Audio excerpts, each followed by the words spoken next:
بد کردار اور داغدار عورت کو کوئی مرد نہیں اپناتا، جبکہ مرد ہی محبت کے جال میں پھنسا کر عورت کو بد کردار بناتا اور داغدار کرتا ہے۔ ہم ایسے معاشرے کا حصہ ہیں جہاں ہماری قابلیت کا اندازہ علم سے نہیں بلکہ مہنگے جوتوں اور کپڑوں سے لگایا جاتا ہے۔ ہمارے معاشرے کی تلخ حقیقت یہ بھی ہے کہ آدھی زندگی تعلیم حاصل کرنے کے بعد ہم انسانیت کے بجائے دوسروں کو نیچا دکھانا سیکھتے ہیں۔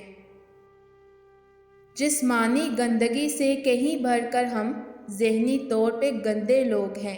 انا پرست، حاسد، گھمنڈی، متعصب، فراڈیے، وارداتیے، حق چھیننے والے، ظاہر پرست، ریاکار۔ طوائف کا سینہ ایک قبرستان ہوتا ہے جس میں شہر بھر کے بہت سے معززین کی عزتیں دفن ہوتی ہیں۔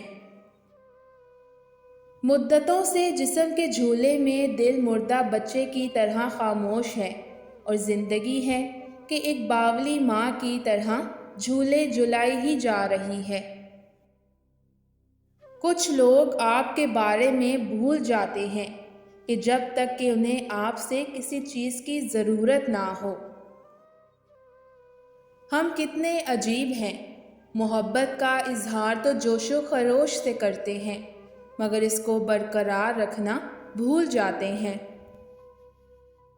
زندگی کا ساتھی چننے کی بات آئے تو دولت کے بجائے قدر کرنے والا ساتھی چنو، کیونکہ دولت کے ساتھ بے قدری آپ کو غریب تر کر دیتی ہے، لیکن قدر آپ کو غربت میں بھی مالدار کر دیتی ہے۔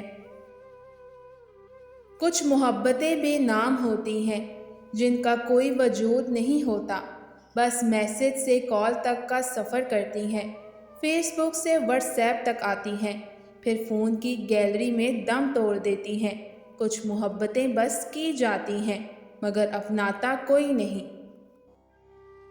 اگر عورت مرد سے بدلہ لینا چاہتی ہے تو خود پہ محنت کرے اور کامیاب ہو جائے، مرد اس کے لیے تڑپ اٹھے گا۔